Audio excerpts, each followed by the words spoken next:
Eli gave me a lot of shit for my throwing ability in Top Gun Maverick, which is, I told him, I was like, Top Gun, obviously, dogfight football doesn't exist. It's a bunch of guys covered in coconut oil throwing plastic balls. It makes no sense. It's not accurate.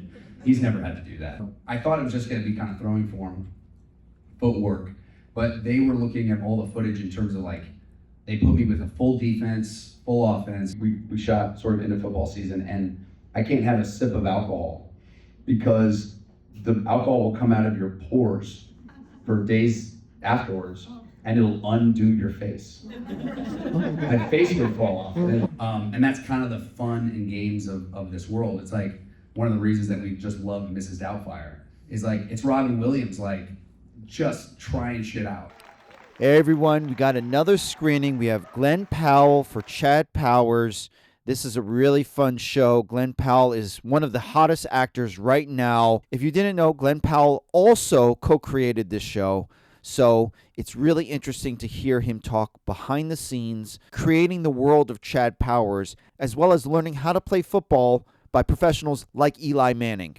It was a really fun night. They even had Chad Powers themed food. I hope you liked the video. Please like and subscribe if you do. I think, the entry point into the show is obviously, he's not exactly a great guy. We're dealing with a guy who, made a mistake and has sort of been defined by that mistake, and he sort of hates the sight of his own face, right? And there's a lot of pain there. And as you go through with the show you'll start to realize that pain is deeper than you even know. And we wanted to find a guy that it was represented by who those people are. Even just the fact that he's a conspiracy theorist, a guy who's not taking accountability in any part of his life.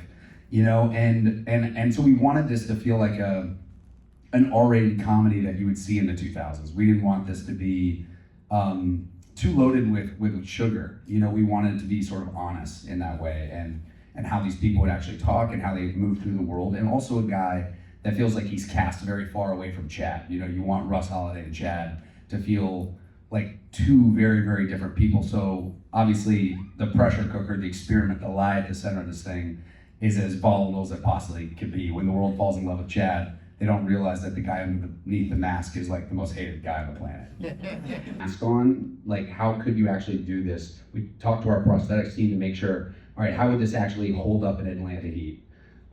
Something like the football, Eli and Peyton were really, really helpful to make sure that all the football on screen was authentic. Because if the football doesn't check out, if the world doesn't feel real, we wanted to use real teams, even just down to designing the helmet, designing the logo. Even we got to do a thing that was really, really fun, which with the South Georgia. We designed obviously the modern logo, we designed retro logos, we had to come up with Catfish Chants, what their band plays. You really have to fill out this world to make sure it feels authentic, which is, it's easier said than done, to add that history. We wanted the note that I gave to, sort of the entire props department and production design, I said, I want this to be a university that's 100-year history.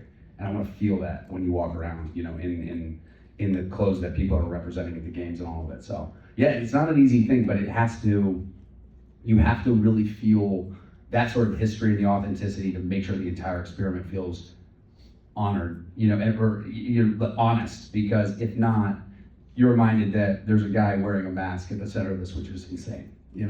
Eli gave me a lot of shit for my throwing ability in Top Gun Maverick, which is, I told him, I was like, Top Gun, obviously, dogfight football doesn't exist. It's a bunch of guys covered in coconut oil throwing plastic balls. It makes no sense. It's not accurate. He's never had to do that. 2 Super Bowls later, he's never had to be covered in coconut oil and throw a football. But the thing that was really great with Peyton and Eli is that, I thought it was just gonna be kind of throwing form, footwork, but they were looking at all the footage in terms of they put me with a full defense, full offense. I'm reading. He was like, hey, I noticed when you threw that ball, you weren't looking at the safety. You weren't understanding. You put that guy into motion and you weren't looking at how the defense was changing. Things like that, where it was super, it's you're throwing a guy into motion so you can read the defense. And you have to take your time to see that. When, you're making an audible, move towards your line, remember this place is loud. and they're not looking at you. You have to scream, you have to be intense, all these things. And so it was that level of detail that was really great because it sells the whole experiment. He was even like, hey, every quarterback's got a tick. He's like, he kind of like rolls his shoulders before, like kind of loosens up his shoulder pads. He said, it's whether or not you're licking your fingers or wiping your hands or, pulling on your face mask. Like every quarterback has a tick, and he's like, you got to find those things. It was things like that really, really sell it. And in terms of developing your character, you're not just developing one character, you're developing these two very different sides where, you have Russ, who's kind of an asshole, and then you've got Chad, who's very Forrest Gump-like with his energy and, the fact that he's very optimistic and hopeful. What was that like for you in terms of just mapping out the details of how each side of the character would look? Well, Chad, you have to remember, like, Chad is just a product of bad improvisation. You know what I mean? It's like he's not real. So what you have to do is like weirdly, you have to build a character that not every character in this world is an idiot for not knowing there's a man under that mask. But you also have to remember to show a little bit of cracks within the performance, like a little bit of stuff, because it's not a perfect performance. He's not from a place. The accent should be a little bit of a Vitamix of every weird place in the South, And that's kind of the fun and games of this world. It's like one of the reasons that we just love Mrs. Doubtfire is like, it's Robin Williams, like just trying shit out, and that's the best part of it is like, I think I had a really, really great time, even designing the prosthetics. I wanted the face to kind of like the little chubby cheeks, he's got kind of like a sweet, dumb face, just dead eyes, and you wanted this guy to just feel like harmless, like where you're like, wow, what an amazing athlete that has very little going on between the ears, so that they're like nervous about putting him at QB1 and putting him in front of the country, and they think that the meltdown that he's having has to do with being overwhelmed by people or this new environment. Really, it's Russ Holiday having a mental breakdown, being like, oh shit, it's all happening again. And as you mentioned, his accent and dialect is completely made up, and it's such an amalgamation of different sounds. And I wanted to ask about working with Suzanne Solby, who's the dialect coach that you worked with, who also worked with you on Hitman, because again, it's not a voice that he's practiced ever before. He's just asked to be someone else and comes up with it in the moment. Yes, Suzanne is great, and it's a weird thing for a dialect coach. We got to do some really fun stuff on Hitman, where it's not dissimilar. Where Gary Johnson in that movie is sort of making people up, but his was way more specific and intricate. Whereas I said on this one, I was like, I don't want it to be a good accent. I was like, it needs to be relatively consistent, and I want it to be funny. But I was like, it's also important to me that Russ is just like heard an accent from maybe like a movie he's watched, or like a guy who fixed his car or something. It's like, I want it to just feel like he's shooting from the hip. Because everything about this show, you want it to feel dangerous. You want that lie to be exploited at every single turn, including the accent. Again, like sometimes those cracks like really add a little bit of gunpowder to the scene. I mean, even just the lore of details about Chad and his life that he makes up throughout the entire series is kind of insane. And in working with Michael Waldron, who's the showrunner on the series, how did the two of you come up with what is the actual backstory and history that he's going to improvise throughout the show? Well, Waldron, wrote a show called Loki. And Waldron, I think has sort of a bit of like a funny relationship with Marvel in the fact that he's like just like the canon of all these Marvel characters, and how he always has to they're like, hey, actually, he's married to this person, or back in the 1950s he did this, or he wouldn't do this. He's like, can I just write a show where I don't have to know all these rules? So we just laughed about the idea that there's canon that Russ Holiday is creating in real time with Chad, that he has to honor, that he has to keep doubling down on, and that sort of make him this kind of like folk hero. So the more eyes that turn on Chad, the more you have to uphold a lie that's sort of impossible in front of the world. So that was like a fun thing. It was like a fun, oh, you guys haven't seen it. What episode did you guys watch? Just one. There's some really great bad improv coming up that I'm really excited to see. Ultimate, stage where, like Bill Buckner, I don't know if you know guys who that is, but it's like a guy that couldn't escape one moment that was defined by this thing. And that's even really why we put Haley Welch, who some of you know as Hawk Tuah. She was lovely and really great like acting with her was really fun. But what we were talking about with Haley is that, she's defined by one thing, and how she's tried to pivot from that, how she's tried to navigate it. So that's one of the reasons that we had her in that opening is even just there's a lot of people that we can talk about, which is like in this TikTok, Instagram culture, you even see it with a lot of people, where they have a viral video, something go viral, and then they just keep doubling down on the thing to kind of feed that beast or feed that machine. And soon enough you go, oh, the world sort of defined me in this thing. I keep chasing an attribute or a thing or a gimmick or whatever it is. It's a weird thing that we do, but it's also, for good or for bad, sometimes you can make a business out of it, and sometimes you can't get away from it. And for Russ, it was a guy who, again, had a moment of weakness, and he wasn't a great guy in this moment, and he hates the sight of his own face. And I think so very often when you see people kind of navigate those dark moments in their life where they've made a mistake, it's just today, in this day and age, and just terms of cancel culture, we just don't let people have those second chances. And I think it's the DNA of a lot of great sports movies is redemption, second chances and hope. And so that was one of the things that we wanted to kind of throw in here, all those sort of flavors of the movies that I grew up watching. And I think because even with what you were just talking about, he postures such confidence on his exterior, and yet we see that fragility, and we see the way that it's really affected his psyche when he first shows up to the tryouts and the ball lands near him. He's kind of too apprehensive to throw it back in that moment yet, because he hasn't done that on a field in 8 years. And so how did you find all those beats of vulnerability within him? Well, I think that's one of my favorite cuts in the pilot, was just the cut of that Rose Bowl sequence to, that's why the Rose Bowl was the best thing that ever happened. That line shows like an extreme level of denial, right? It's a guy who is trying to make sense of this new reality in this world, but he's hanging around with people he shouldn't, and trying to act like his place on the football field was, that he doesn't care about it. He doesn't think about it constantly. But what we always loved is like when I would talk to football players who were sort of taken out of the game prematurely. Anytime I said like, if you get to put back on pads and get back out there, what do you think you would do? And there's not one person I've talked to that their eyes didn't light up. They all believe that if they got a chance to put on pads and go back out on the field, they have gas left in the tank. And we just loved this guy that had all the talent in the world, but sort of was his own worst enemy. So the character math of the show initially was just sort of like, what if a guy who was sort of locker room cancer put on the face of a good teammate and accidentally became a good teammate? And that was sort of what we kind of chased. But, sometimes, I think that was the experiment of the show. Like, what if the mask can teach you how to be a good person? But then part of the struggle for Russ is that every single time he has any sort of success or connection with anybody, it's not him that they're connecting with, it's this persona that he's created. And so what do you feel like that really creates in terms of everything internally for him?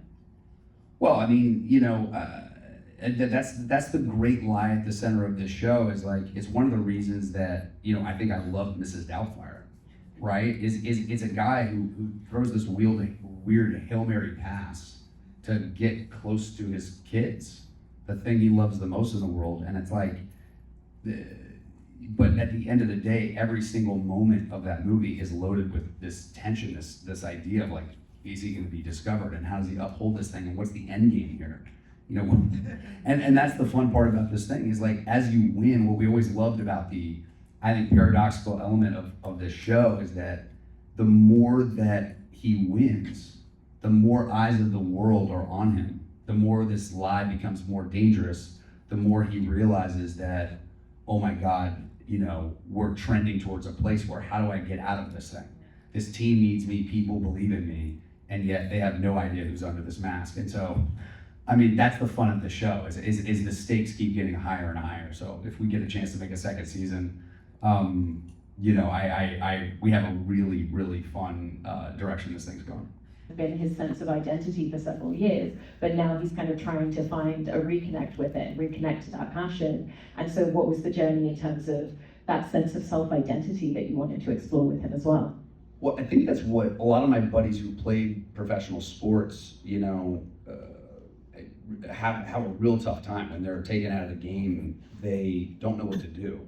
They end up gaining a lot of weight and playing way too much golf, sometimes getting into some sketchy shit, dating the wrong girl. It's like, oh man, it's gonna be a ride for all of us. It's the hard part when you don't have that discipline. You put your focus on something every day to try to be better, you have teammates you rely on, you have a focus every day, and when that's ripped out, a lot of people don't know what to do with their time. It's one of the reasons we wanted to put his childhood bedroom scene in this thing, just to remind you that like anybody who's made it out on a field, like I always think about this whenever I watch a play where somebody makes a terrible mistake, whether it's professional or college, and the world just you see it on sports centers, like just replays and replays of this mistake, and you realize like these are human beings that have gotten up, like wow, when I played football, you're getting up at 5:30 every morning and you're going to the field, and sometimes you're in two-a-days and you're giving up your summer, and you're going to camps, trying to get better and better. So you put every ounce of yourself into the sport, and sometimes you fall short. But I think reminding ourselves of like what our great passions are, like what we have dedicated our lives to, make those moments when you fall short a little more human. Yeah, and it's also so telling because the only person that he can truly be himself with is Danny, which is a really lovely, unlikely friendship. How did you come up with that endpoint of, okay, the one person that he's going to develop a true friendship with, who knows his true identity, is going to be the mascot of the team? Well, you ever seen this movie, My Fair Lady? Great movie. I mean, he's sort of our Henry Higgins of the story, or you could say Dr. Frankenstein, where the monster gets a little out of control. But we always like sort of this Henry Higgins aspect of a guy who sees potential. Chad really becomes Danny's creation. And in that, he sort of ends up falling in love with creation, what his creation means. And so he has a complicated relationship with, Russ Holiday. Russ is an asshole, but Chad shows him that there's humanity there, there's passion there, and also gives Danny a sense of purpose, and I think that's where they really align, is that, Russ has lost his purpose, lost his focus, and he's willing to do whatever it takes to get back there, and Danny is finding purpose in this, and finding friendship. And I just love this sort of unexpected friendship. It's one of my favorite things when I watch great movies or shows, or sort of two people that would never find each other in any other circumstance, but I just love that friendship. That's one of my favorite things in this show, is the heart between those two. And then even the relationship that starts to develop with Ricky, again, it goes back to that idea of, they start to have some sort of connection, and whether it's a friendship or something more, who can tell? But again, she's connecting to Chad, she's not connecting with Russ, but Russ is the person that's connecting to her. And so how did that give you a lot to play with throughout the series?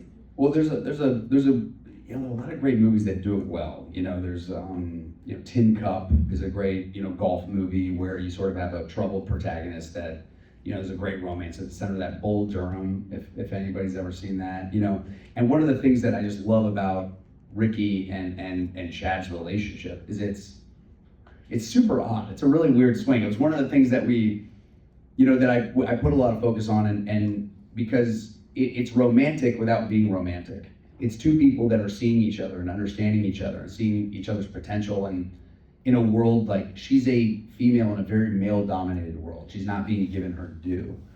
And she's very, very smart, and people, she's taken a lot of heat for sort of nepotism and sort of given into this, brutal online cycle that, we can all be, subject to, where you're like, can spiral down with your own worth or self-identity or place in the world.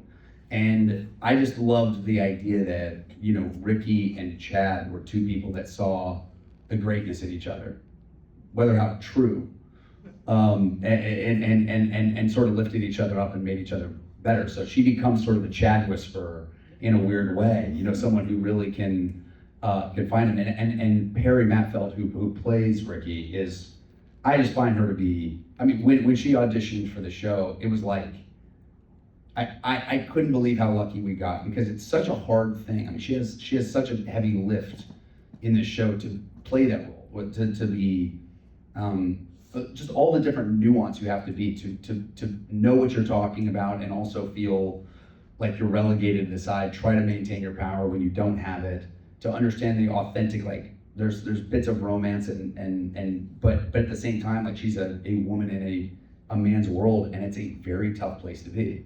And we wanted that to all feel honest, and Perry is just one of those rare actors that understood all that nuance. You know, she's married to, you know, a legend of Mark Sanchez, you know, he used to play for the Jets, and so she really understands ball. She really knows what she's talking about. Went to USC and was a big, USC fan, and everybody in the show, everybody that's in this ensemble is a big college fan. And I think you kind of have to be to understand the nuance of what that fandom looks like, and, you know, seeing that from the field. I don't think you can cram for that test. Yeah. And Steve Zahn's character, Jake, in terms of playing the coach of the team, there's a lot of different directions that you could have taken the persona of who is the coach going to be. But he's actually someone who's very empathetic and very kind of paternal in the way that he feels towards his players, and especially when he kind of sees Chad as this bumbling little idiot boy, but with an incredible skill on the field. And so did you feel like by having that paternal sensibility between the two of them, that it gave you more space to create dynamics throughout the show? Well, you know, what was really fun is the initial conceit is when Waldron and I started writing the pilot, is I said, everybody in the show has to be, you know, against the wall. They all have to be throwing a Hail Mary pass somewhere in their life, right? They can't be on solid ground. Everybody's willing to do whatever it takes to get this, to save their job, the thing that they love the most. Like, you know, it's like if they all love football, like everybody will do whatever it takes, which helps you insulate that lie. You know, in a weird way, because you're like, okay, they're desperate enough to trust this mentally unstable man to lead them to hopefully a national championship. And I think with what Zahn did, and he trained under Mark Stoops. He shadowed Stoops around for a while, you know, at Kentucky. And I think, you know, Zahn is one of those guys who's like a big college football fan, but also just inherently paternal. He's like, there's a sweetness to him, but also this like unstable, energetic thing that you see in coaches where you're like, I think they're all there. You know, like there's like coaches, like when you see a coach yell at a ref on the sideline, it's the maddest you've ever seen a human being ever. You know what I mean? It's like it's not like a stable person that's a coach of a football team. And it's unbelievable. The pressure is insane. Like I love watching like old coach highlights where they're just kind of like losing it on the press, protecting their players. Like, I don't know if you ever saw this Mike Gundy one where he's like, I'm a man, I'm 40, you'll pick on me. You know, like I don't remember that. It's like, we're just like random things come out of their mouth, but they're the dads, you know, at the end of the day. And it's one of the reasons that paternal instinct to protect these people, you know, that's what your role is as a coach. And so he gets to be sort of the pseudo father figure for Chad.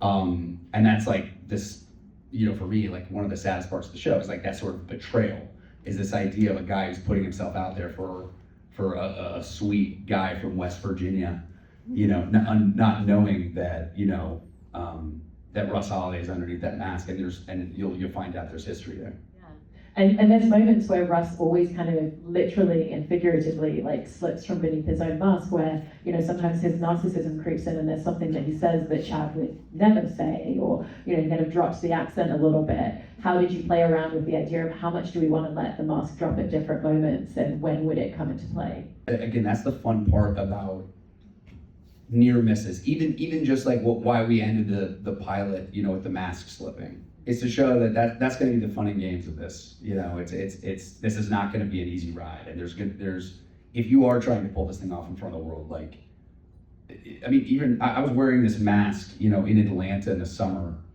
you know, in full pads, right? The mask doesn't stay on great. I didn't have it was like during football season, we shot sort of into football season, and I can't have a sip of alcohol because the alcohol will come out of your pores for days afterwards, and it'll undo your face. My face would fall off in Atlanta. I had a drink. So it's a really funny thing. Like even playing with all those things around it, make it really fun. But Yeah, no, it was the most fun thing I've ever shot. I mean, it was just a real joy. I hope you guys had a great time watching it. It was really, really cool. It really allowed you to kind of grow and stretch yourself in a lot of ways as an actor. I just think that, like, as an actor, you sort of know the pitfalls of what can happen to you when you take on a role. Like, you know, it's whether like if you're playing a surgeon, right? Like you understand what a surgeon maneuvers like throughout a hospital. You have to, you know, the relationship with your nurses and even how you're analyzing a pad or checking on your patient or what good bedside manner is. Like you have to sort of ask those sort of just like basic initial questions. There was just sort of a unlimited amount of those things here where I think like in terms of designing like a face, designing a university, figuring out if this accent was like really fun or like creepy or weird, like you're just sort of throwing stuff against the wall. And I think like as an actor, I knew this was like kind of a crazy swing, but that's like I think what gets me fueled up in the morning is like being a little bit scared going into a job is good, you know. And there was just like kind of, I don't think there was a day on set that I was never completely settled. Like even when you're playing football, like I'm playing football, that opening Rose Bowl sequence, you know, we're playing with all former pro players. Everybody on that field is the biggest guy you've ever seen in your whole life. But again, like, you know, there was just, I think just also as a creator of the show, you know, there's just an unfathomable amount of decisions you have to make every day and run a writer's room and make sure tonally you're smoothing over a lot. You know, this show, like we didn't want it to just be, you know, sweet and funny. We want it to be like, kind of like have like a bit of bite, you know, like, you know, to take some crazy swings and like, you know, make it romantic and funny and goofy and weird and, you know, and so when you're trying to do that, what happens a lot is like it can feel a little tonally schizophrenic. And one of the things that I didn't want to do is make it feel like you're like, wait, what does the show want to be? And it is a bit of an identity crisis, so it should feel like that to a degree, but smoothing those things over tonally, you and your co-creator have to be kind of on the same page with what that target is, you know, what that ends up is. And luckily you both were. Thank you so much, Glen, for coming out. All right, that's it for the video. Hope you enjoyed it. Please like and subscribe if you did. Also, be sure to check out this Frankenstein conversation with Oscar Isaac, Jacob Elordi, and Guillermo del Toro. A lot of people are really loving it, and you might too. See you next time.